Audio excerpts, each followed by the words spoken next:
Baik, selamat siang Bapak dan Ibu.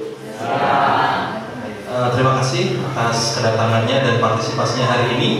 Jadi pada hari ini Jumat tanggal 14 Oktober 2022. Jadi izinkan saya untuk meminta sedikit waktu Bapak dan Ibu ya, sekitar 1 jam ke depan.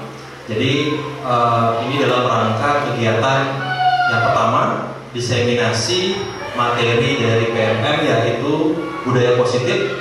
Yang kedua, sebagai tagihan tugas saya sebagai fasilitator guru penggerak, yaitu untuk mendiseminasikan modul 1.4 materinya sama ya, budaya positif. Dan yang ketiga, semoga nanti bisa menjadi role model bagi Bapak dan Ibu nanti. Kan akan saya berikan fasilitas nanti setiap 1 semester sekali Bapak dan Ibu. Misalnya ada yang mengikuti kegiatan pelatihan, ada baik luring ataupun daring, mendapatkan kesempatan untuk membagi pengalamannya dan ilmunya melalui sharing praktik baik seperti ini. Siap kira-kira Bapak dan Ibu? Ya. Baik, terima kasih. Izin untuk memulai dengan membukakan Pangasakarut. Om Swastiastu. Selamat siang, salam dan bahagia. Nah, Bapak dan Ibu, pada kesempatan hari ini izinkan saya untuk mendiseminasikan materi budaya positif. Adapun agenda materinya itu ada 7. Yang pertama tentang perubahan paradigma belajar, yang kedua tentang disiplin positif, yang ketiga tentang motivasi perilaku, yang keempat kebutuhan dasar manusia, 5 posisi kontrol, ke-6 tentang keyakinan kelas, 7 segitiga restitusi, dan yang terakhir adalah tentang implementasinya. Bapak dan Ibu tidak perlu dicatat ya, dia akan kirimkan filenya di grup. Jadi Bapak dan Ibu bisa sambil melihat di depan ataupun melihat di grup ya.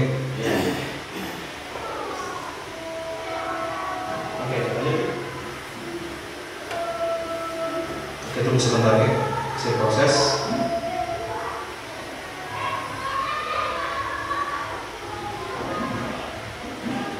Oke, disclaimer dulu ya. Jadi Bapak dan Ibu, ini sebenarnya materinya sudah ada di platform Merdeka Mengajar, ya.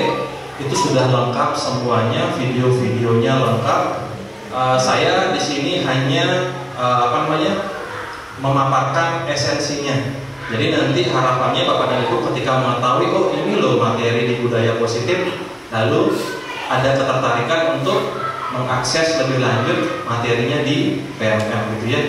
Oke, kenapa materi ini penting Bapak dan Ibu? Karena materi ini langsung bersentuhan dengan profesi kita sebagai guru, tentang bagaimana cara kita berpikir, bagaimana cara kita bertindak ataupun menangani siswa ya, seperti itu. Jadi kita dilatihkan selain sebagai guru kelas maupun guru bidang, sekaligus sebagai guru BK atau bimbingan konseling ya, seperti itu. Silakan. Nah, yang pertama apa sih budaya positif itu gitu ya. Jadi Bapak dan Ibu mungkin sering dengar ada budaya positif, ada disiplin positif. Sebenarnya yang utama itu adalah budaya positif. Disiplin positif itu adalah bagian dari budaya positif.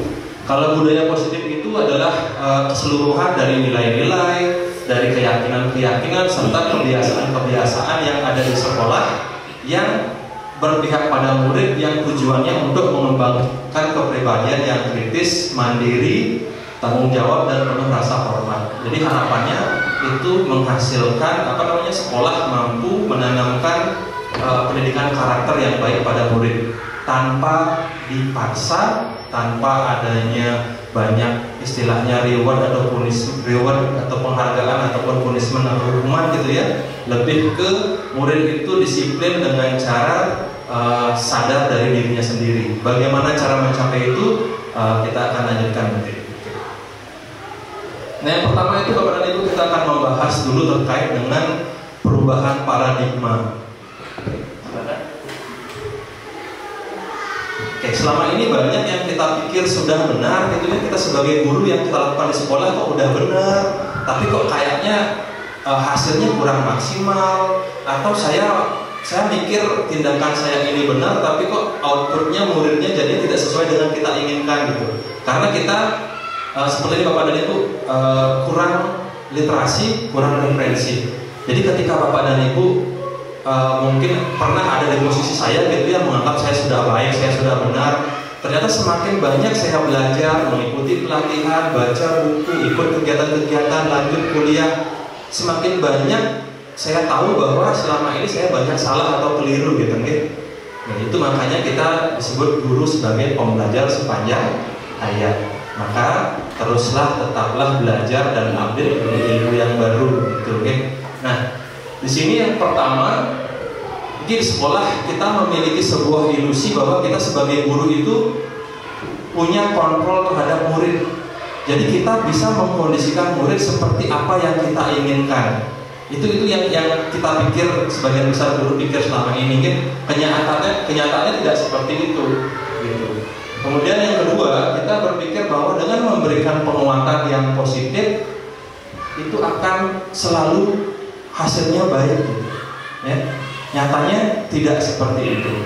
Kemudian yang ketiga, kita berpikir ketika ada murid yang berbuat tidak baik, kemudian kita berikan kritik buat dia merasa bersalah ataupun berikan hukuman, kita pikir anak itu akan sadar dengan sendiri dan berubah perilakunya. Tapi ternyata benar tidak seperti itu. Dan yang terakhir, kita memiliki ilusi di pikiran kita bahwa ketika kita yang lebih dewasa, kita lebih tua, kita lebih berpengalaman, kita merasa kita berhak untuk memaksa ya yang lebih muda atau mungkin yang kita anggap tidak sama kemampuannya dengan kita gitu ya. Dalam hal ini guru memaksa murid, seperti kalau nomor 1 masih mengontrol, yang nomor akhir ini memaksa. Kita memaksakan ingin murid itu seperti apa gitu kan. Dengan cara apa? Kita membuat peraturan-peraturan sekolah, okay? Dengan kalimat-kalimat negatif. Nanti akan saya bahas itu. Oke. Jadi ini ada empat ilusi yang kita pikir kita sudah benar, tapi ternyata salah. Di mana salahnya nanti akan ketemu begitu kita lanjut mempelajari materi. Oke, next. Di sini menurut Stephen Covey itu ada perbedaan antara stimulus respon atau sebab akibat dan teori kontrol. Kita di sini akan menggunakan teori kontrol Bapak Ibu. Jadi contoh, kita berpikir bahwa kebutuhan kita semua itu sama. Nyatanya kita itu memiliki kebutuhan yang berbeda-beda gitu. Jangankan ke murid kita, guru-guru saja kan memiliki kebutuhan yang berbeda. Apalagi murid. Kalau murid dalam rangka kebutuhan belajar misalnya, Bapak dan Ibu mungkin memikirkan kok ngajar murid caranya sama aja, ceramah gitu aja. Selama ini ceramah, kasih tugas gitu-gitu aja, merasa sudah benar caranya ngajar gitu ya. Tapi ternyata kita tidak paham bahwa ternyata murid memiliki kebutuhan belajar yang berbeda. Kebutuhan belajar itu apa saja? Yang pertama itu adalah perbedaan gaya belajar. Jadi masing-masing orang itu memiliki gaya belajar yang berbeda. Ada 3 Bapak dan Ibunya, ada auditori, ada kinestetik, ada visual. Jadi maksudnya gini, ada murid yang lebih senang ketika dia belajar dengan cara membaca. Ada murid yang lebih senang ketika dia belajar dengan cara mendengarkan. Ada murid yang senang ketika dia diberikan aktivitas-aktivitas, misalnya presentasi, kerja kelompok, belajar di luar kelas, seperti itu. Jadi itu pun menunjukkan bahwa ada perbedaan kebutuhan, terutama kebutuhan belajar dari peserta didik gitu. Sehingga sebenarnya kita sebagai guru kalau ngajar gitu, ya kita harus melakukan nanti nyambung dengan pembelajaran berdiferensiasi namanya. Kita harus memetakan dulu bagaimana gaya belajarnya. Itu yang sudah dilakukan oleh kelas 1 dan kelas 4 untuk mengetahui anak itu dominan belajar itu dengan cara apa gitu. Jadi kita mengetahui ada 3 gaya belajar yang berbeda, kita bisa atur nanti. Untuk materi ini sediakan sumber ajar yang bervariasi, ada buku, ada poster misalnya, ada video, ada lagu misalnya seperti itu. Kemudian tagihan tugasnya juga berbeda-beda nanti. Nanti Bapak dan Ibu harus memetakan juga ada minat, ada hobi, ada cita-cita, itu dipetakan nih sebagai dasar untuk memenuhi kebutuhan belajar anak yang berbeda gitu. Misalnya ada tugas untuk membuat anggap saja tentang ekosistem gitu. Materinya tentang ekosistem, biasanya kita nyari gampang gimana? Buatlah tugasnya berupa gambar ekosistem. Anak-anak menggambar ekosistem gitu kan? Hanya satu saja. Ya. Apa semua anak bisa dan suka menggambar? Kan tidak. Siapa tahu anak-anak mau kita berikan pilihan tugas yang lain. Ada buat gambar, yang auditori misalnya kita suruh anak-anak buat lagu, misalnya berikan pilihannya buat lagu, modifikasi lagu anak-anak yang isinya tentang materi ekosistem. Boleh membuat poster misalnya. Kalau di sini mungkin tidak ya, tapi kalau di S1 kan udah biasa. Saya dulu anak-anak bawa HP sendiri. Itu kebetulan punya anak-anak, saya ajarkan untuk membuat poster digital, itu boleh. Atau anak-anak membuat video TikTok itu misalnya, yang mereka sambil nyanyi, sambil bergerak, sambil membawakan materi tentang ekosistem gitu. Ya, sedangkan kita selama ini kan paling gampang buka buku halaman sekian, kerjakan tugasnya, periksa gitu ya. Tuh, sehingga kebutuhan anak sebenarnya tidak terakomodasi semuanya gitu. Kemudian yang kedua, kita lanjut aja langsung ke ininya ya, karena banyak materinya. Ini poin yang kedua, tiga, empat. Poin yang kelima. Poin yang keenam, maaf.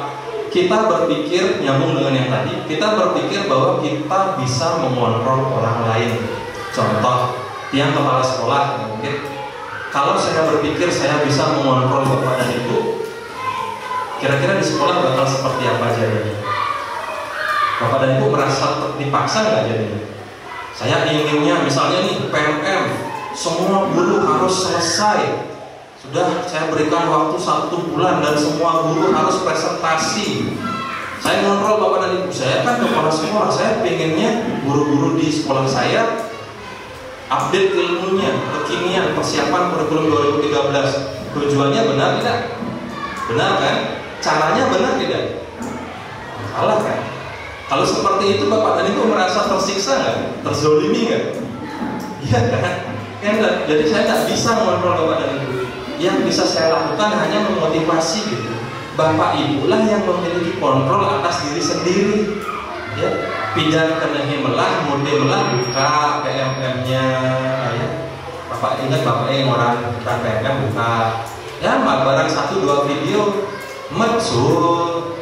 Kapan lagi ada mood, tonton lagi. Kalau terus seperti itu, suatu saat akan selesai juga kan gitu. Okay? Sama seperti Bapak dan Ibu. Bapak dan Ibu sebagai guru tidak bisa benar-benar istilahnya mengontrol murid. Contoh ini Bapak dan Ibu ngajar di kelas, murid-muridnya ribut kan. Biasa anak-anak, yang namanya anak-anak kan masa bermain dan belajar. Bermainnya dulu baru belajarnya gitu. Mereka lebih dominan suka main. Jadi suka ngobrol, colek-colek temannya. Lalu Bapak dan Ibu misalnya kalau ingin mengeluarkan kekuatan kontrol gitu ya, ingin kontrol, Bapak dan Ibu kan ingin kelas itu tenang gitu ya. Gimana caranya? Kan ada yang mungkin membentak anak-anak, ada yang menghukum, tujuannya agar kelas itu tenang. Misalnya Bapak dan Ibu ngasih hukuman gitu, anak-anak yang ribut suruh push up sekarang, push up atau lari keliling lapangan. Pas masuk sekian menit mau diam kan? Mau nggak? Sekian menit kemudian main lagi kan? Coba ya. Atau hari itu bisa gitu, besok, lusa, ya. Karena murid itu diam, kita yang ngontrol, bukan dirinya sendiri ya. Ngontrol bukan atas kesadaran dirinya sendiri. Oke, maksudnya seperti itu. Oke, itu aja. Lanjut. Oke, yang kedua tentang disiplin positif. Lanjut. Videonya skip aja. Oke. Nah, di sini menyambung dengan yang tadi, bagaimana cara bisa kita mengontrol diri sendiri? Ya, kita harus memiliki disiplin diri yang motivasinya dari dalam diri sendiri. Yang tidak akan bisa mengontrol Bapak dan Ibu dalam sekian bulan PMM sudah selesai. Oh, semua administrasi ke-24 checklist sudah ada. Saya tidak bisa mengontrol Bapak dan Ibu.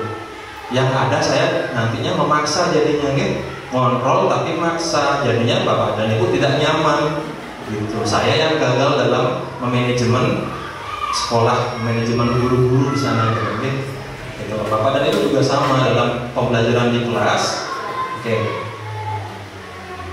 Bapak dan ibu harus sadar tidak bisa mengontrol anak 100%. Jangan bagaimana cara saya bisa mengontrol siswa, jangan. Tapi harus berpikir bagaimana cara saya agar anak itu bisa mengontrol dirinya sendiri.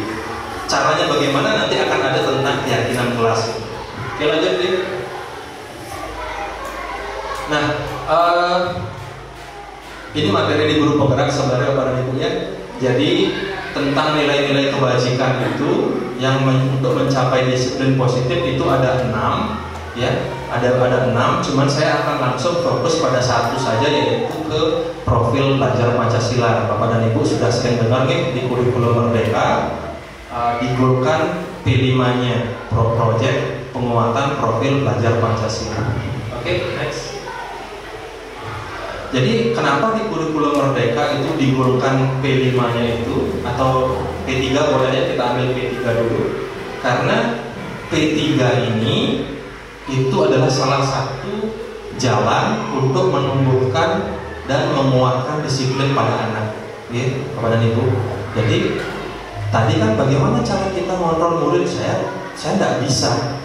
Lalu saya yang bisa upayakan adalah anak itu bisa mengontrol dirinya sendiri. Bagaimana cara agar anak-anak bisa mengontrol dirinya sendiri? Ini dengan cara menanamkan nilai-nilai profil belajar Pancasila.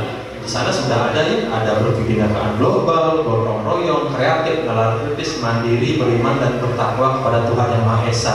Kalau ini berhasil Bapak dan Ibu tanamkan pada murid, maka kasus-kasus yang tadi itu saya katakan, misalnya Bapak dan Ibu tidak perlu sering-sering marah pada murid, tidak perlu sering-sering hukum murid seperti itu. Kalau ini sudah mampu ditanamkan dengan benar. Oke, lanjut. Nah, nyambung dengan yang tadi di kurikulum Merdeka, profil pelajar Pancasila kan dibuatin project. Nah, seperti saya katakan juga, nanti guru kelas 1, kelas 4 udah jalan, guru kelas yang lain juga ya. Banyak guru-guru yang masih miskonsepsi yang memikirkan bahwa P5 itu atau proyeknya itu yang dipikirkan adalah bagaimana hasilnya gitu.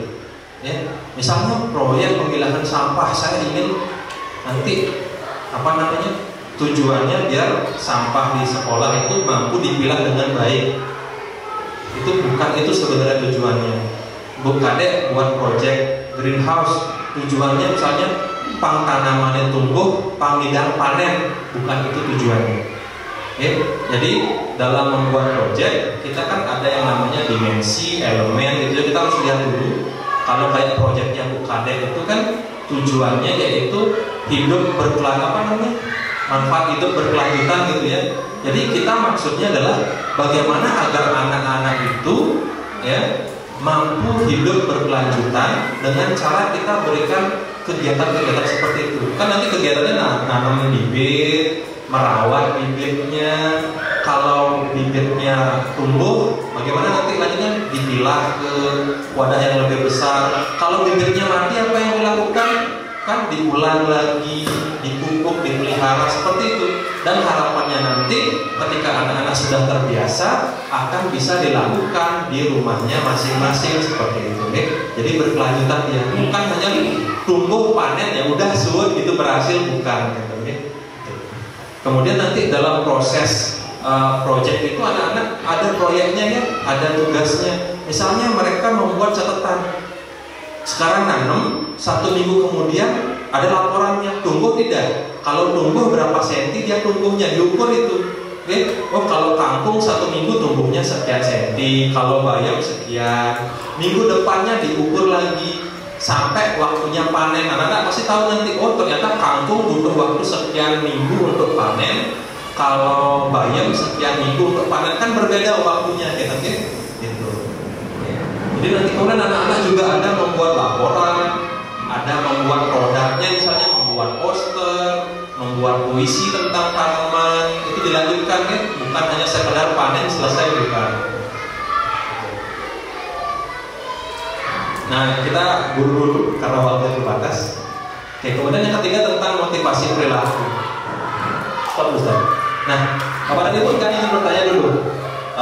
Kita tanya jawab ya.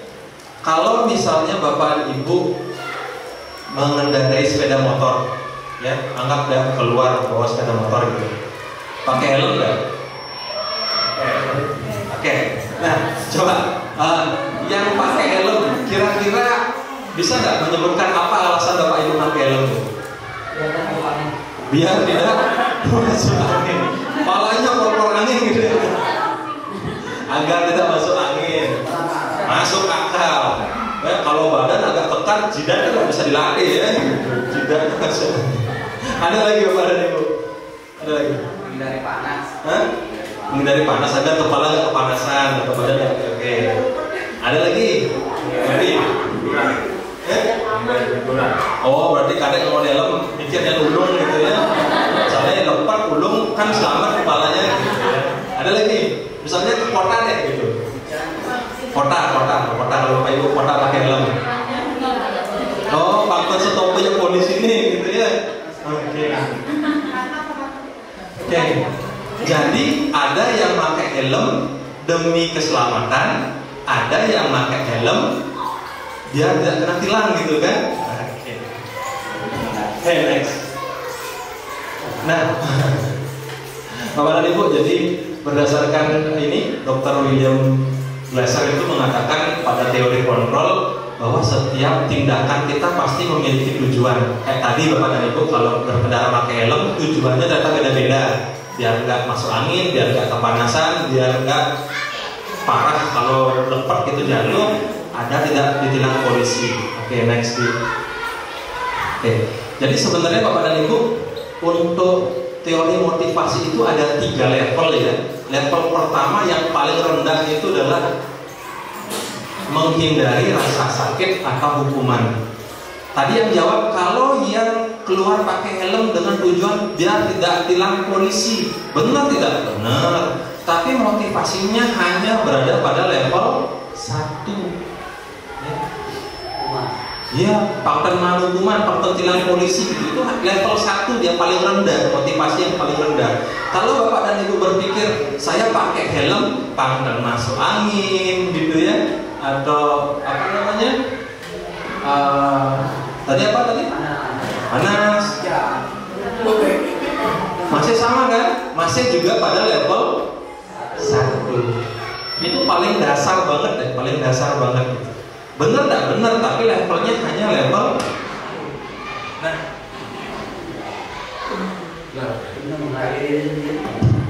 tes.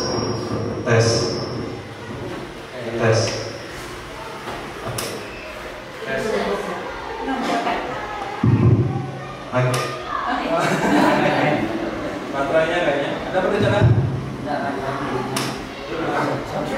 Oke.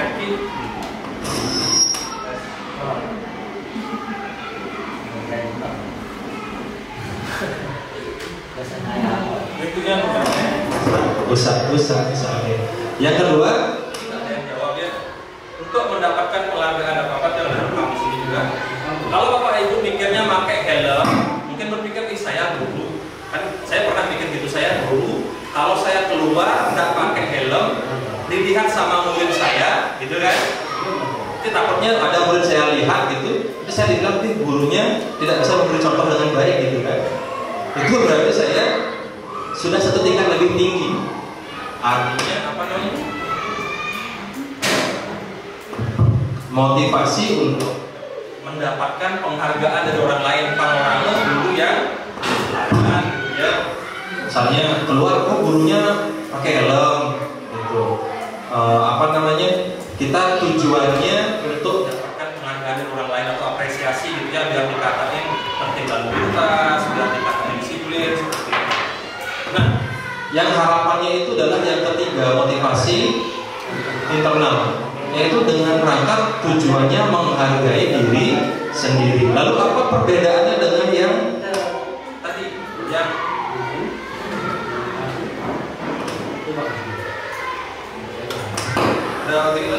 lagi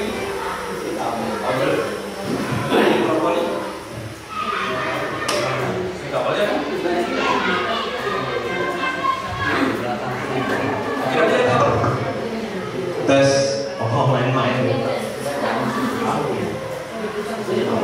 Tes.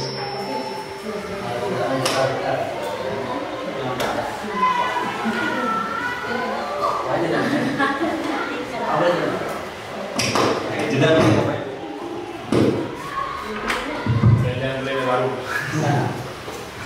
Mudah-mudahan lebih anggaran yang baru. Tiga.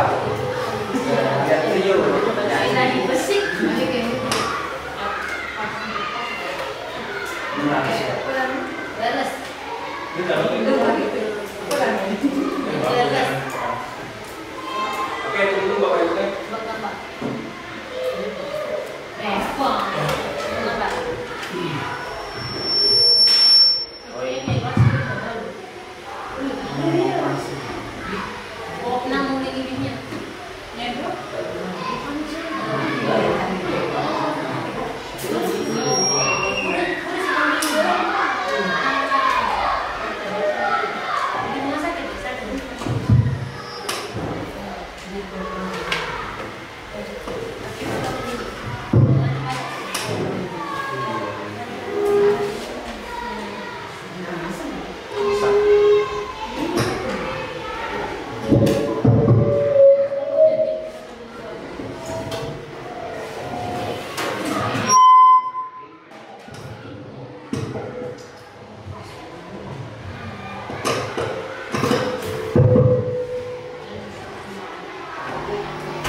Sudah, ikut kalau ya.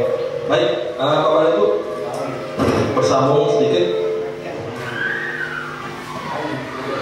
Tes. Oke. Nah, tadi yang ulang ada Bapak dan Ibu yang memiliki motivasi.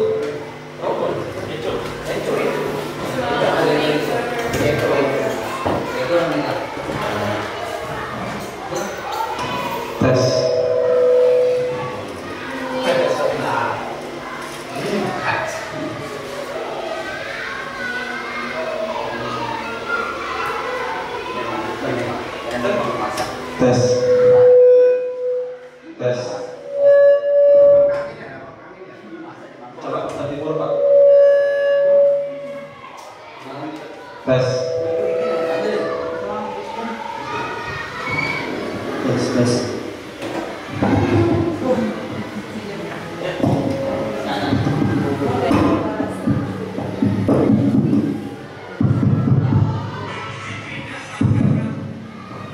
Main-main.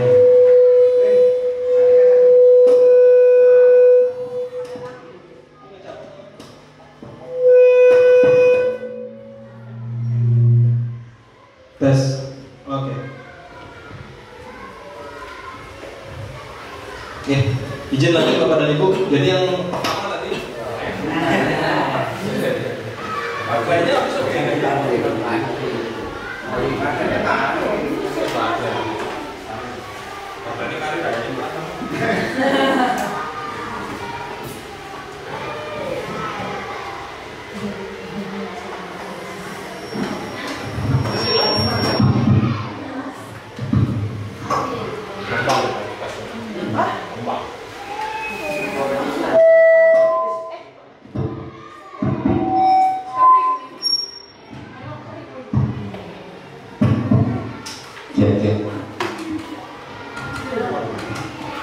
cek.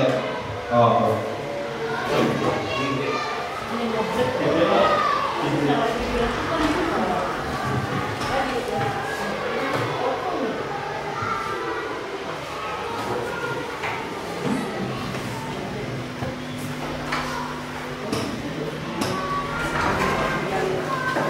Baik, Bapak dan Ibu maksudnya seperti ini. Kalau Bapak dan Ibu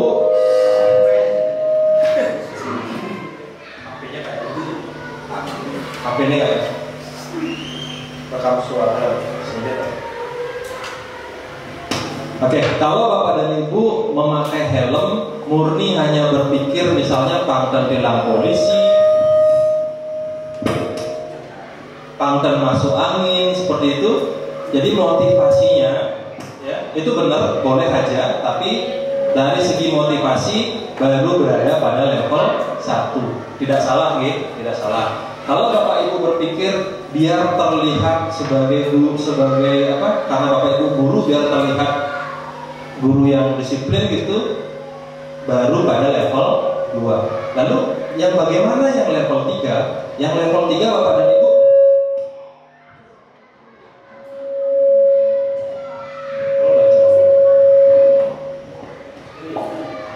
tes.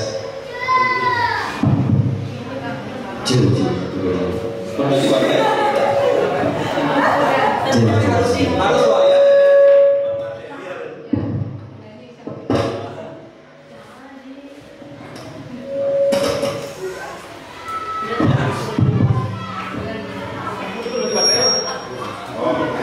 Tes. Lumayan edit videonya nanti. Oke, Bapak dan Ibu, level 3 itu intinya Bapak dan Ibu hanya murni berpikir menyambungkan kendaraan bermotor itu kan hubungannya dengan lalu lintas. Bagaimana cara disiplin lalu lintas? 1, bawa SIM, bawa STNK, pakai helm. Tujuannya adalah untuk menaati aturan titik. Tidak ada embel-embel lagi mau tilang polisi, nanti jatuh gimana, ya. Cara menghargai diri sendiri adalah dengan cara menaati aturan. Udah gitu aja, ya. Jadi Bapak Ibu ingat ketika ngambil helm, ngambil motor kok helm.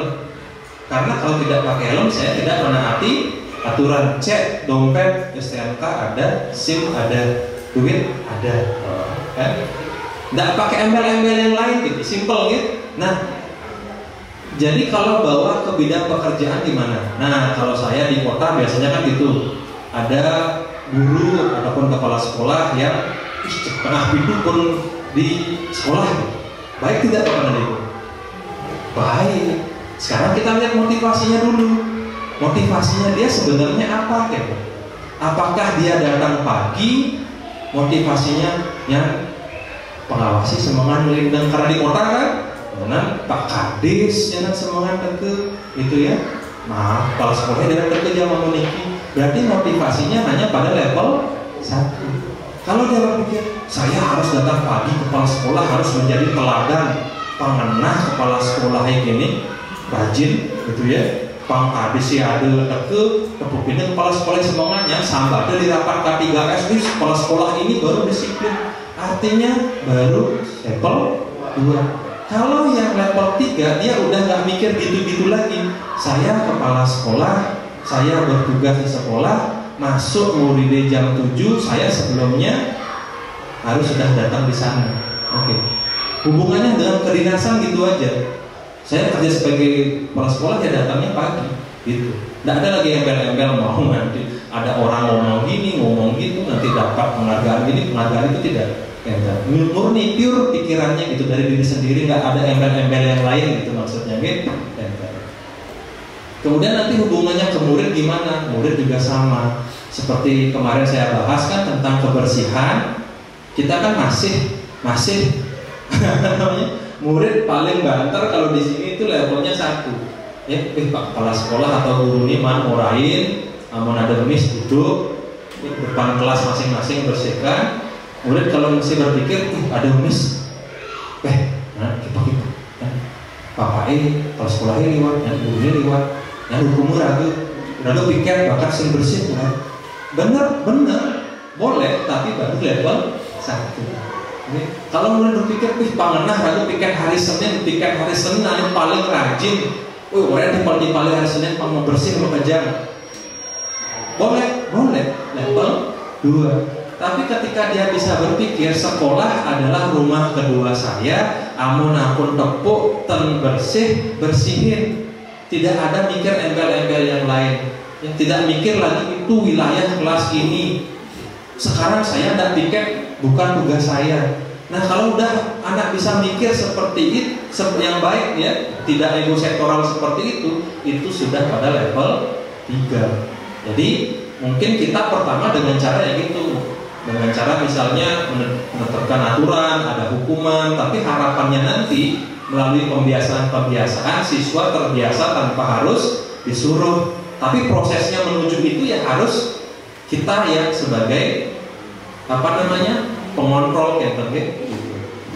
Jadi harapannya mau siswa bekerja di sekolah, mau belajar ataupun apapun, motivasinya agar motivasi menghargai dirinya sendiri. Pernah Bapak Ibu jadi murid yang lupa buat PR sampai di sekolah baru mau kupu-kupukan buat PR? Pernah nggak? Kalau di sana motivasinya yang mana kira-kira Bapak Ibu? Saudara yang murid itu semangat contek tugas temannya salin. Kira-kira yang mana kalau kasusnya seperti itu? Satu. Kemudian Bapak dan Ibu pernah nggak menerapkan sistem yang selama ini banyak digaung-gaungkan berhasil, pakai sistem bintang gitu, pemberian bintang itu pernah nggak? Iya. Apa? Layar, tapi juga.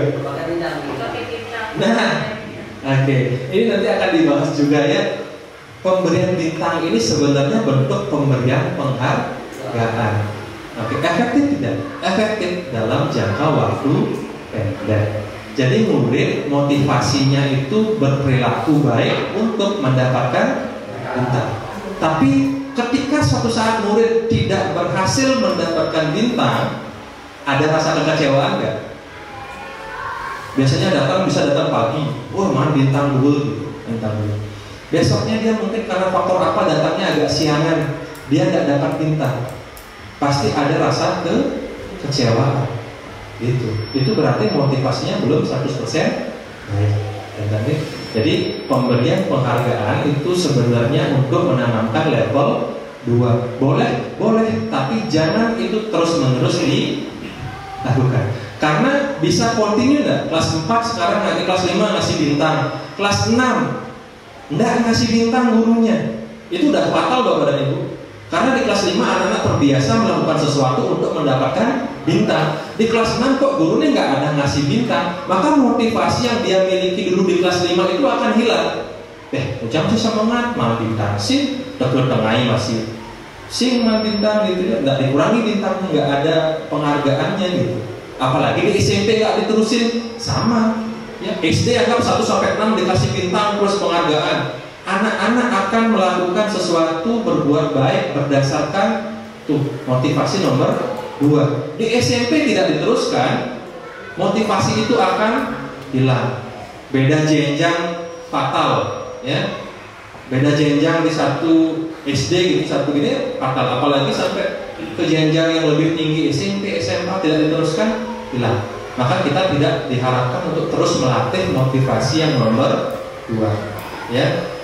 Anak-anak jawab soal, kasih permen, ala guru lawas banget gitu ya, kasih permen, ya. Yang jawab soal kasih permen. Apa yang terjadi lama-lama? Anak-anak demi mendapatkan permen akan berusaha untuk menjawab, entah benar, entah tidak, gitu, ya. Nah ini agak sulit untuk diterapkan, tapi tidak berarti tidak bisa gitu ya. Oke, next. Nanti lebih jauh pada Ibu silakan di videonya itu lebih dalam dibahasnya. Dia hanya mancing-mancing aja. Oke.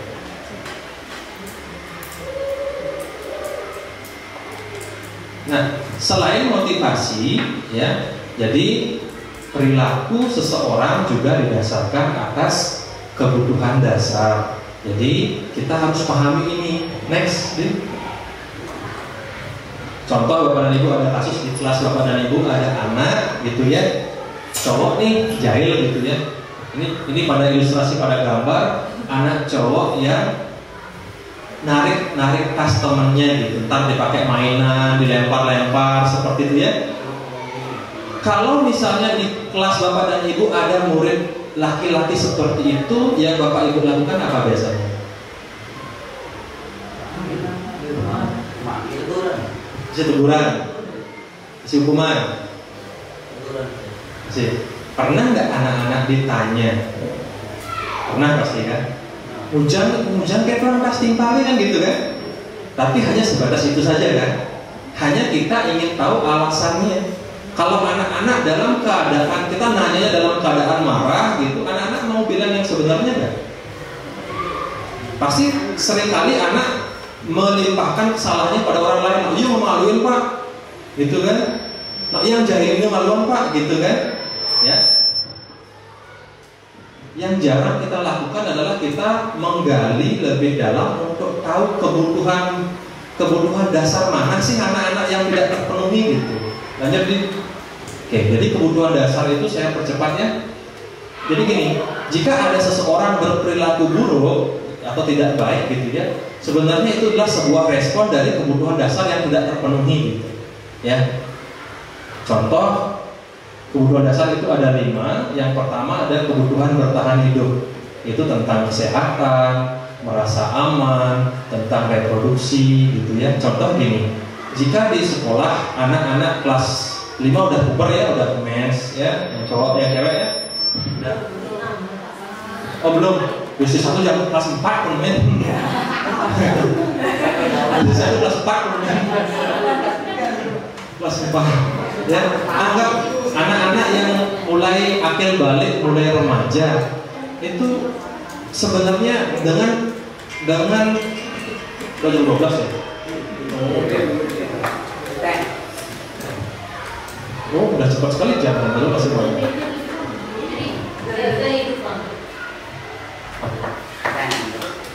Yang anak-anak yang sudah mengalami mulai kematangan seksual itu, mereka sebenarnya punya kebutuhan untuk reproduksi. Nggak bisa kan?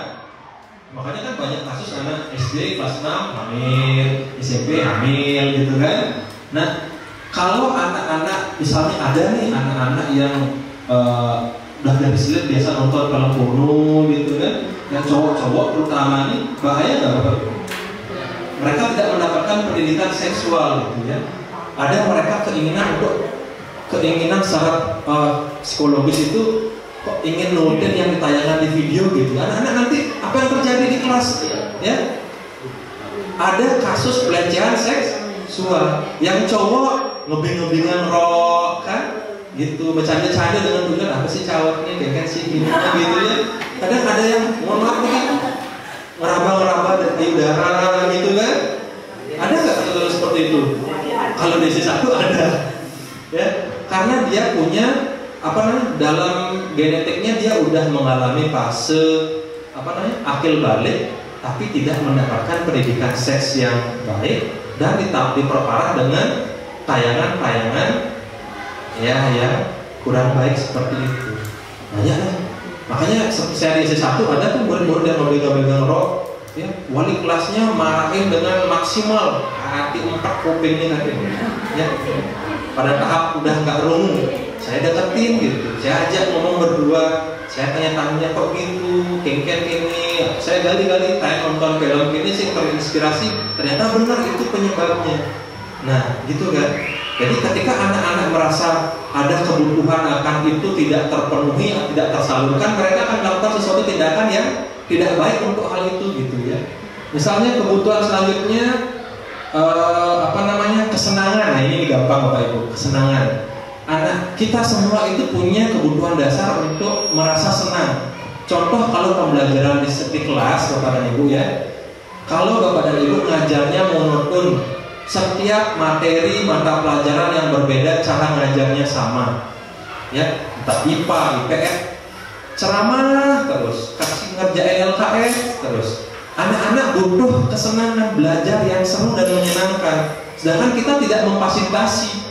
Yang anak-anak lakukan apa? Ketika Bapak Ibu menjelaskan, anak-anak pasti bercanda, ngode ya, bisa unda-unda, karena dia tidak merasa dirinya senang untuk belajar. Lalu sebenarnya kalau ada anak-anak seperti itu, kok kayaknya bercanda, jangan langsung dibuat habis Bapak Ibunya, tanya dulu, tapi secara pribadi bukan di depan umum gitu. Karena ada Bapak Ibu bisa melukai harga dirinya yang bisa nanti menyebabkan anak itu membalik, akan tetap seperti itu dan bahkan lebih parah. Panggil misalnya ke ruangan, ditanya baik-baik, tidak dibentak-bentak. Nanti di video itu ada caranya Bapak dan Ibu, bagaimana cara ngomongnya, dicari tahu. Nanti akan ketemu bahwa oh anak ini bosan dalam belajar. Lalu yang Bapak Ibu lakukan harusnya gimana? Bukan menghukum anak itu, tapi Bapak Ibu refleksi diri. Anak ini bosan dengan pembelajaran saya karena saya tidak pernah melakukan inovasi pembelajaran. sebagai bahan refleksi yang Bapak Ibu lakukan apa? Kedepannya lakukan inovasi pembelajaran. Misalnya pas belajar IPA tentang ekosistem atau tumbuhan, ajak anak keluar ruangan gitu ya. Misalnya yang biasanya ngerjain LKS saja, minta anak-anak kerja kelompok, buat proyek, buat produk, presentasi. Anak-anak dikasih pembelajaran yang bervariasi pasti senang. Kasih video, tayangan video sesekali gitu ya. Gitu. Jadi divariasikan agar tidak bosan dan anak-anak bisa senang merasa belajar gitu. Kalau anak-anak udah nggak senang belajar ya kayak gitu, nggak rungu-rungu, ya, nggak memperhatikan, bercanda gitu. Jangan langsung kita hakimi dia, gitu. Okay? Jadi ini bagaimana cara kita memperlakukan murid. Kemudian, oke, ini waktu udah mepet, lanjut nih. Lanjut. Nah, Bapak dan Ibu sebagai guru, ya, kita memiliki yang namanya 5 posisi kontrol. Bapak dan Ibu yang paling tahu nanti akan ada di posisi mana. Next. Posisi kontrol itu ada 5. Yang pertama, Bapak dan Ibu berperan menjadi penghukum. Yang kedua, berperan sebagai pembuat rasa bersalah. Yang ketiga, berperan sebagai teman. Yang keempat, berperan sebagai pemantau. Dan yang kelima, berperan sebagai manajer. Oke, ini saya singkat saja. Yang penghukum Bapak dan Ibu, setiap anak menunjukkan perilaku yang tidak baik, Bapak Ibu langsung memberikan hukuman. Oke. Nanti akan ada pembahasan apa sih perbedaan antara hukuman dengan konsekuensi. Kalau misalnya, nih contoh Bapak dan Ibu di kelas ada murid yang berkelahi misalnya, apa yang Bapak Ibu lakukan?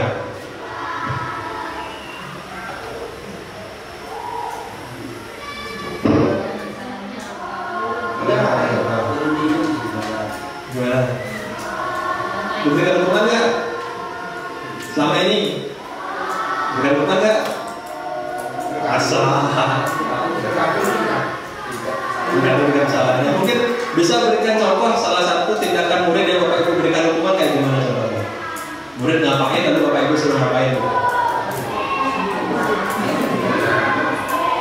Misalnya Bapak Ibu ngajar, muridnya ribut, Bapak Ibu suruh ada keliling lapangan, kita suruh push up, pernah nggak? Tidak, oh syukur. Oke. Suruh baca. Nah, jadi itu tuh ada 2 contohnya. Satu, murid itu kesalahannya adalah tidak memperhatikan pelajaran. Jika Bapak dan Ibu memberikan hukuman, itu yaitu tindakannya yang tidak berhubungan dengan kesalahannya. Dia tidak memperhatikan, dikasih keliling lapangan, membersihkan WC, membersihkan lapangan misalnya, ya, atau jongkok bangun, push up, itu nyambung nggak dengan kesalahannya? Tidak kan? Jika seperti itu namanya hukuman. Jika Bapak dan Ibu memberikan respon seperti tadi, anak-anak tidak memperhatikan, diminta ke depan membaca, nyambung nggak dengan kesalahannya? Nyambung kan? Nyambung kan? Itu namanya konsekuensi. Nah, ini ada perbedaan. Sebenarnya nanti tapi nggak apa-apa saya bahas. Ada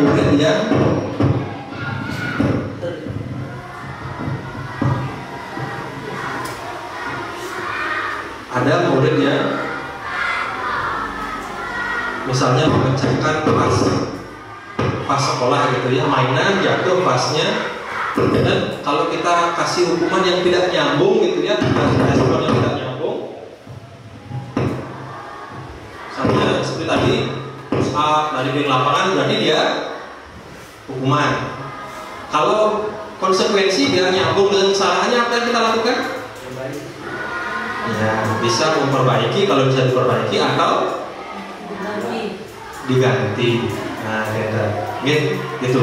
Jadi kalau saya sering mengalami dulu waktu SD, jarang diberikan konsekuensi tapi hukuman. Tidak nyambung apa yang saya dapatkan dengan apa yang saya lakukan gitu ya. Diharapkan guru-guru sudah tidak seperti itu lagi sekarang. Oke. Nah, yang sebagai manajer itu bagaimana? Nanti langsung ke ambil yang paling belakang ya. Sisanya Bapak dan Ibu nanti cek di PMM kalau tertarik ya. Kalau sebagai manajer Bapak dan Ibu tinggal, yang namanya manajer kan memanage ya, tidak memberikan hukuman, tidak membuat anak itu merasa bersalah, enggak. Cuman diingetin yang kamu lakukan apa, akibatnya apa, lalu apa yang bisa kamu lakukan untuk memperbaiki keadaan.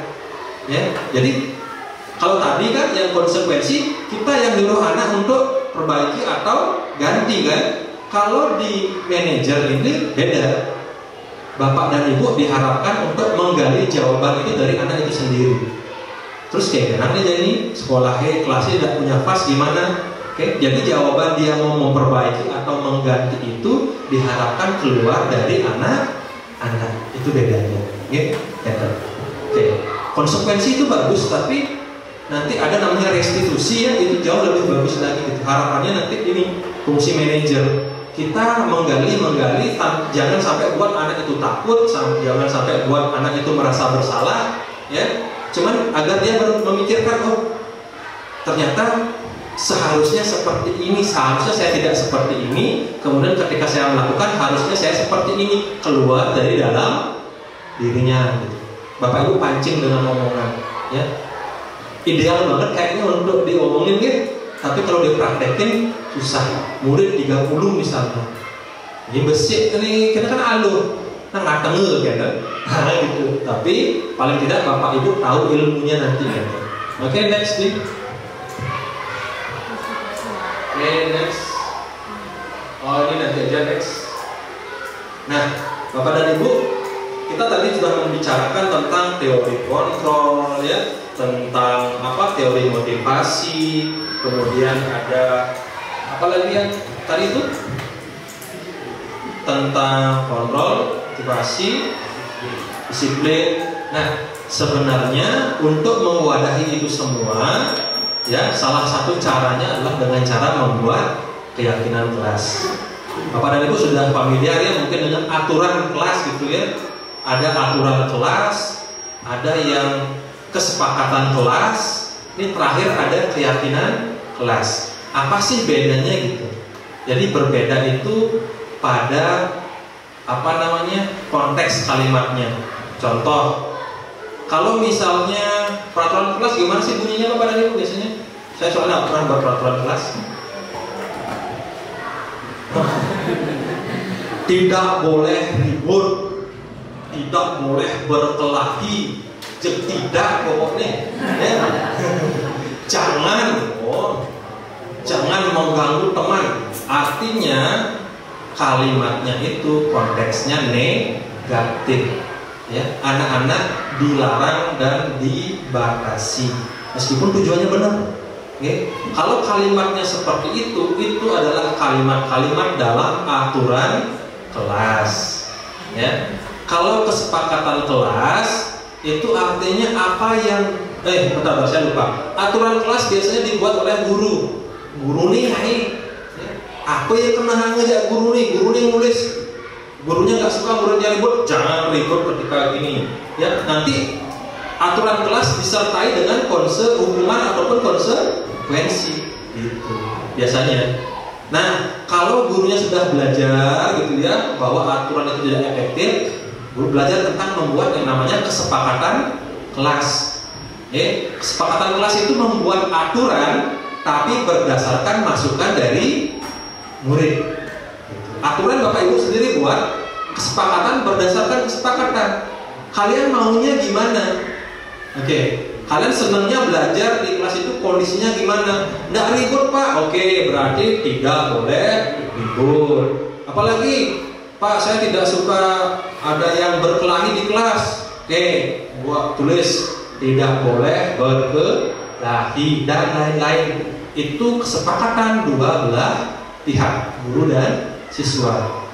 Tapi konteks bahasanya masih negatif. Nah, yang ketiga, ini yang keyakinan kelas itu, keyakinan kelas itu merupakan upgrade dari kesepakatan kelas. Oke, next nih. Oke, saya akan contohkan kepada Ibu. Next. Oke, nanti aja bisa dibaca itu terus.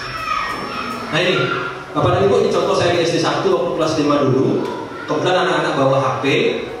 Oke.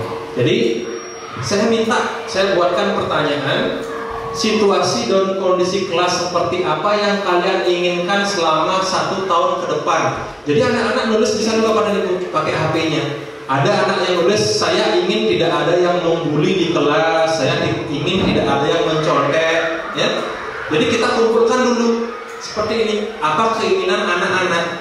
Setelah dikumpulkan kita kelompokkan, ya, mana yang sama gitu, maksudnya yang sama gitu.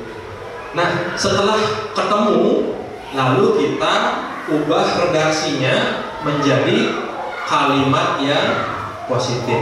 Tadi contoh saya kan banyak tadi saya tidak suka berkelahi, tidak suka mencontek gitu. Ini kita jadikan satu dengan kalimat yang positif. Misalnya tadi yang tidak berkelahi, tidak mengganggu, tidak membuli, bisa dikelompokkan, dibuatkan sebuah kalimat positif, yaitu menjaga hubungan baik. Satu aja jadinya, dari banyak itu kan. Nanti anak-anak akan paham. Menjaga hubungan baik, bagaimana caranya? Tidak membuli, tidak mengganggu teman, tidak berkelahi. Anak-anak udah tahu itu, gitu. Ya. Kemudian misalnya ada yang menuliskan, saya suka kelasnya bersih, saya tidak suka kelasnya kotor. Misalnya saya suka kelasnya itu rapi, tertata rapi. Berarti kita bisa jadikan kelompokkan menjadi kelas bersih dan rapi, ya. Jadi anak-anak meyakini nilai ini gitu ya. Ini keyakinan ini adalah keyakinan kelas, ini adalah keyakinan yang diyakini anak-anak, dan yang namanya yakin dijalankan enggak? Bandingkan Bapak dan Ibu nyuruh anak, ngontrol anak harus ini, harus itu, dibanding dengan anak-anak, oh saya yakin ini keyakinan saya. Berarti yang mana yang lebih anak-anak ikhlas untuk jalani? Ini kan? Gitu. Ketika anak kita sudah punya keyakinan kelas bersih dan rapi, apa yang mereka harus lakukan? Mereka tahu sendiri gitu ya. Oh ya udah, piket, bersihkan dengan baik. Begitu mengasuh mau masuk, bersihkan lagi kelasnya. Dan ketika ada sampah-sampah di kolong meja sebelum pulang, buang. Dan ketika nanti sudah ada keyakinan kelas kayak gini, kita tempel di kelas gitu ya. Kemudian jika ada anak-anak yang melanggar, apa yang kita lakukan? Contoh misalnya kelas bersih dan rapi. Kita lihat anak-anak, ternyata ada yang di kolong mejanya naruh sampah gitu misalnya kan, mis-misnya dimasukin di kolong meja. Nah, diharapkan kita lanjut ke posisi kontrol yang tadi, tidak melakukan posisi kontrol sebagai penghukum, ya. Tapi sebagai manajer. Bapak dan Ibu tinggal ingatkan, nah keyakinan kelas kita apa terkait kebersihan? Coba baca. Oh Pak, kelas bersih dan rapi, oke. Kelas bersih dan rapi ya. Coba cek kolong meja kamu, ada apa di sana? Ada sampah Pak. Sudah menunjukkan keyakinan kelas kita tidak? Belum Pak. Lalu apa yang kamu lakukan agar keyakinan kelas kita bisa terwujud? Oh, oke. Maaf Pak, saya buang sampahnya. Oke, silahkan. Kalau saya kayak gitu di kelas Bapak Ibu, nggak ada masalah gitu. Kayak ini kenyal tadi pegat ngomongnya Bapak Ibu, kenyal tadi hipertensi. Dia santai aja kayak gitu. Jadi anak-anak kita tidak hakimi, mereka tidak merasa yang bersalah banget gitu enggak. Dia, oh saya melanggar keyakinan kelas saya, dan plus dia tahu apa yang harus dia lakukan gitu, ya. Dan kemudian contoh kerja kelompok, ini kasus di saya nih, kerja kelompok, ada yang nggak mau berperan dia Bapak Ibu. Saya perhatikan aja dulu, ini gitu. Dalam hati itu begitu nyontok dulu sebenarnya. Ada kan ilmunya kan ada yang ngadein. Oh kelompok ini bagaimana pekerjaannya ya? Terus ada masalah nggak kelompoknya? Semua bekerja nggak? Pak ini ternyata mau gawe Pak. Oh kamu kenapa mau kerja? Kita gali. Rapi Pak dan bangun bagian tugas gitu. Oh gitu. Nah coba ini kelompok satu gitu perhatikan. Berarti kan ada anggota kelompoknya tidak bekerja ya. Coba perhatikan keyakinan kelasnya yang mana kira-kira yang belum tepat. Mereka akan nyari-nyari. Oh, yang di gotong royong, gitu. Kerja kelompok kan hubungannya dengan gotong royong. Ya, bisa disebut gotong royong nggak kalau ada anggota kelompoknya yang tidak bekerja? Tidak, Pak. Nah, bisa jadi itu karena ada yang mungkin dianggap anggota kelompoknya belum gitu ya. Nih Bang Kai, bisa kerja kelompoknya, ada kan Bang Royong kan gitu ya. Jadi di sini kita ingatkan, oh berarti ada yang tidak bekerja. Berarti bisa disebut gotong royong nggak? Oh, enggak. Berarti kan belum maksimal gotong royongnya. Bagaimana caranya agar maksimal? Tadi keluarnya nggak dapat tugas kan? Bagaimana kamu lakukan biar dapat tugas? Dikasih tugas, mungkin yang ringan-ringan aja, sehingga semua anggota kelompoknya aktif. Ya, Bapak dan Ibu mungkin agak lama prosesnya ya, ketimbang gitu, ya lebih lama prosesnya, harus banyak tanya jawab. Tapi di hati anak-anak itu adem. Anak-anak juga tidak ada kebencian pada kita gitu. Kita santuy aja caranya gitu. Oke? Jadi dengan proses seperti itu 1 semester sudah pasti Bapak dan Ibu ada perubahan anak-anak. Oke? Bapak Ibu bisa berpikir, wah kayaknya singgidan, kayaknya saya udah membuktikan Bapak dan Ibu. Gitu. Ya, ini saya dapat materinya waktu di tahun 2020 waktu jadi pendamping guru penggerak, dan langsung saya praktekkan di sekolah.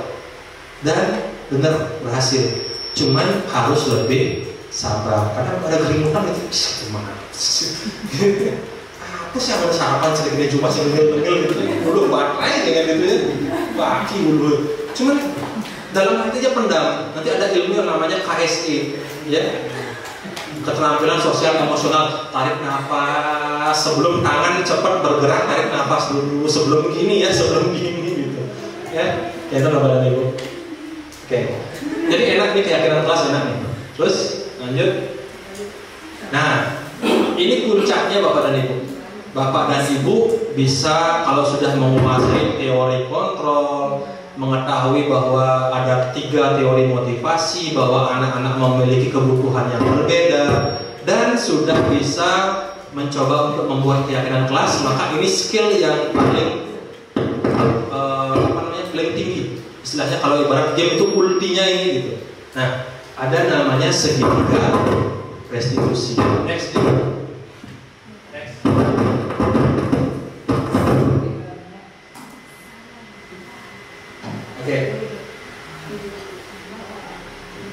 Oke, next aja. Udah 1 jam. Oke, next. Ini udah tadi dibahas. Nah, ini Bapak dan Ibu, level terendah itu adalah hukuman.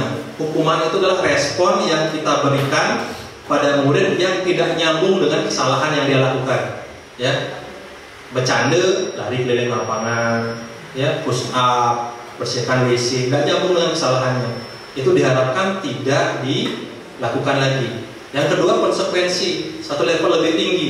Ini masih boleh dilakukan, masih lebih baik daripada hukuman. Harapannya ketika kita melihat ada murid yang berbuat tidak baik di kelas, berikan konsekuensi atau tindakan yang sesuai dengan kesalahannya.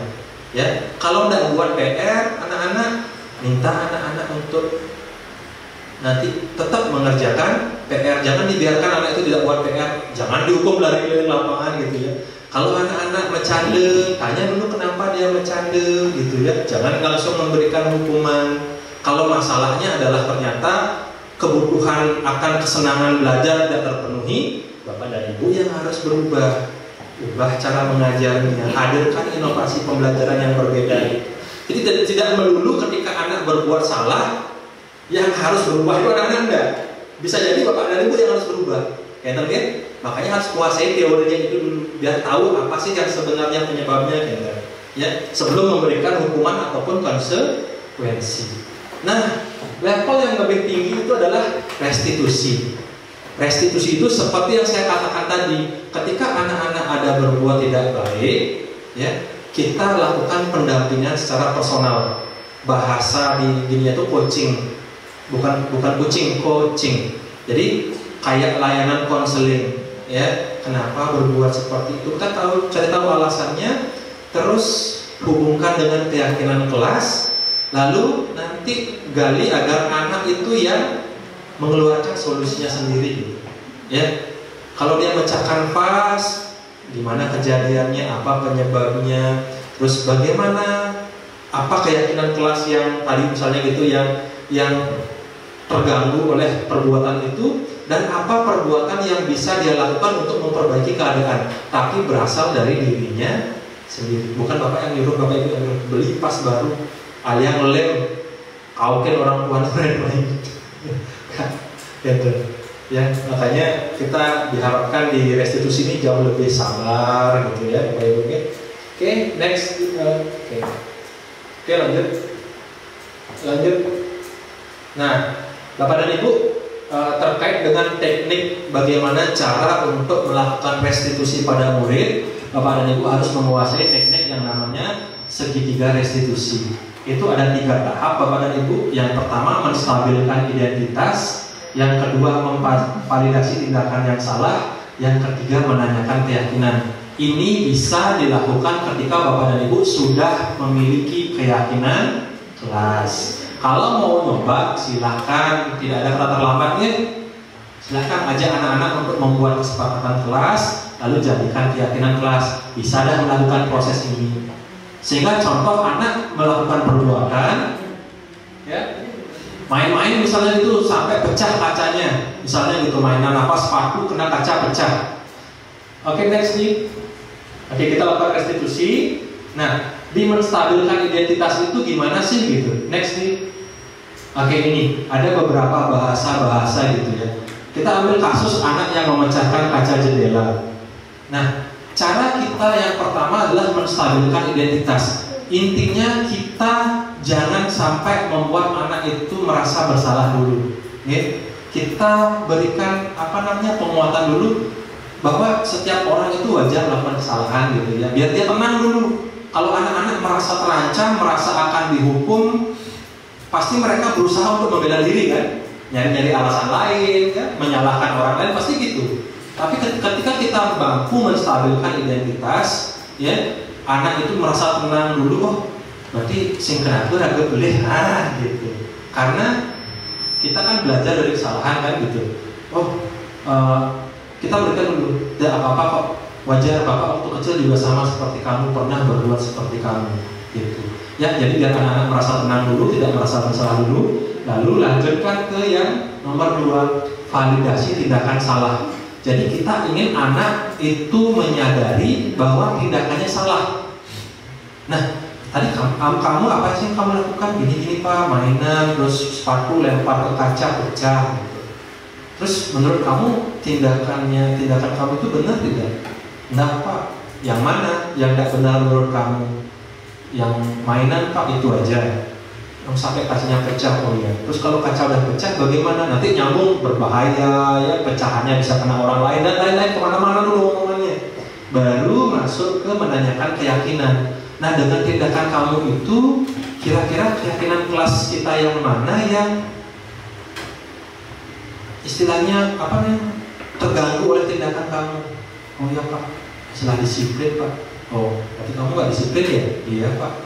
Mainan pas lagi belajar, oke. Terus kamu udah sadar, ya. Terus apa yang kamu bisa lakukan untuk memperbaiki keadaan?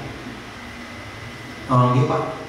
Dan yang coba ganti kacanya atau orang tuanya itu seperti apa? Biarkan anak-anak yang mengeluarkan solusinya gitu.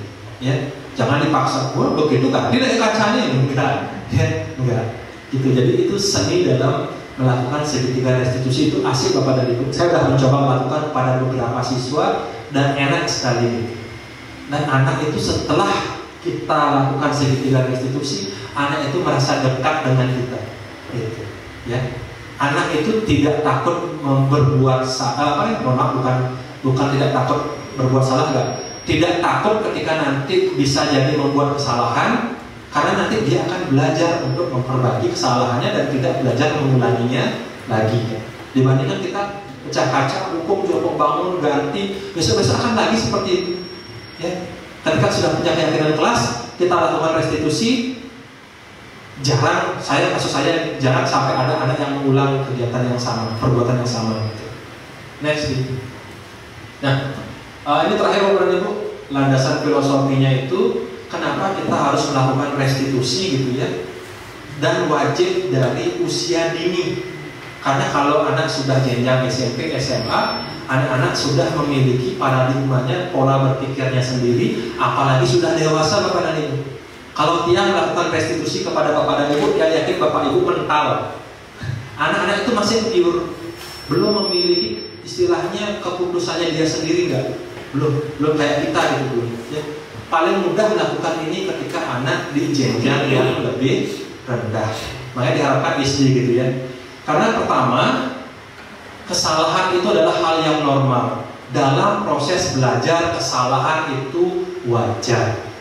Nih, tiang itu banyak sekali berbuat kesalahan sampai saat ini banyak.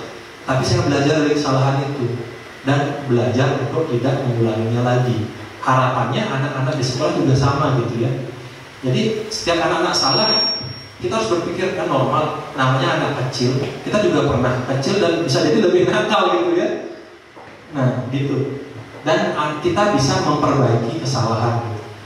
Yang kedua, setiap manusia tahu jika berbuat salah.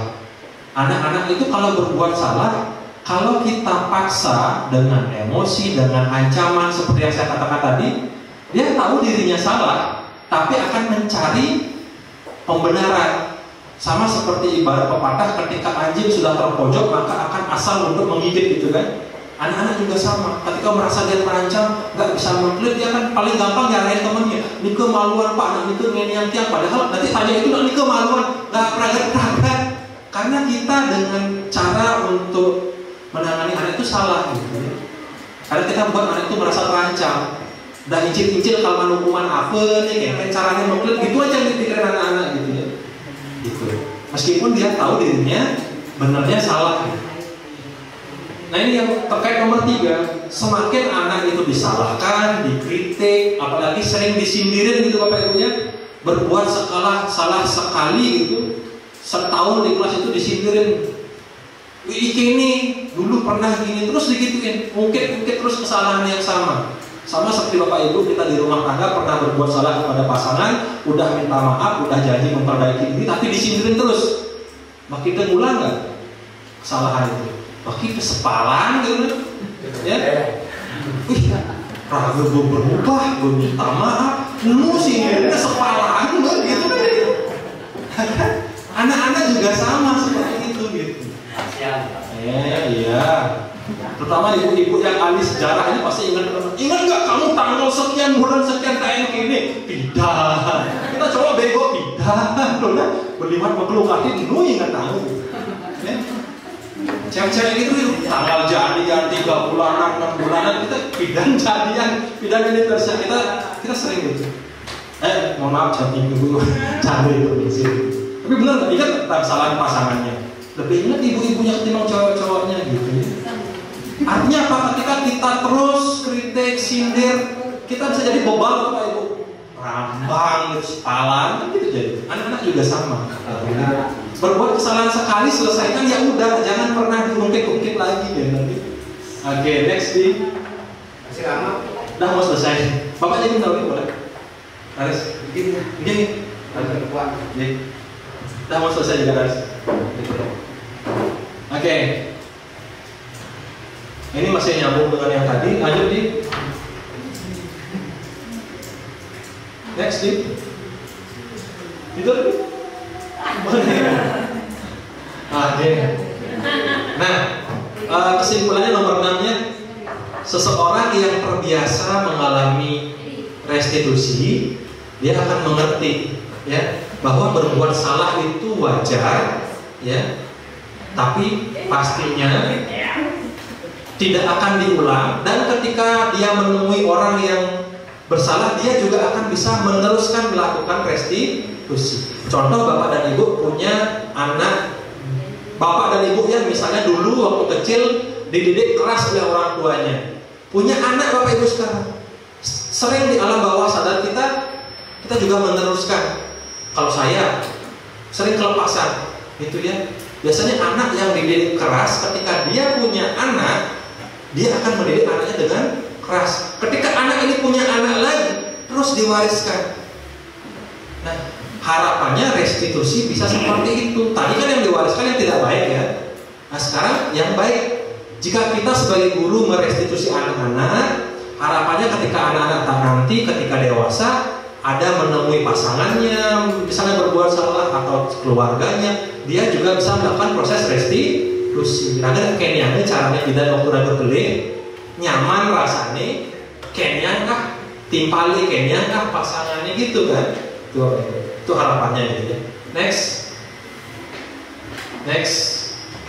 Oke, ini dah fase penghujung Bapak dan Ibu.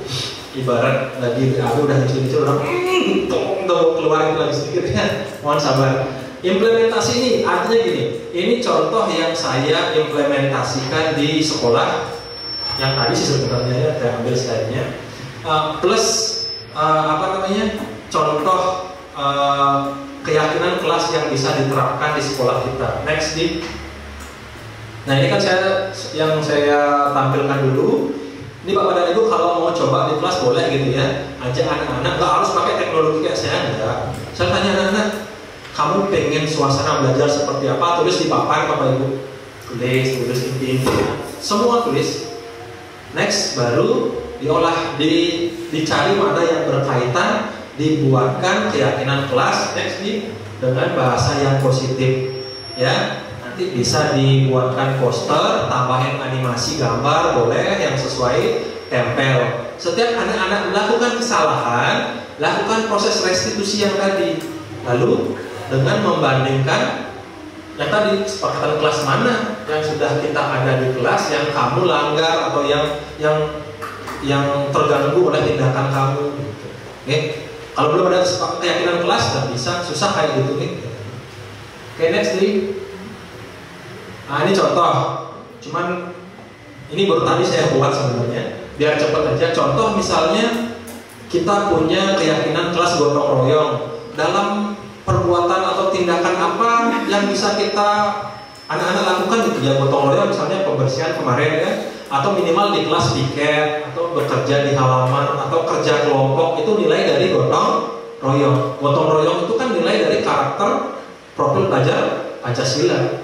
Belum nih.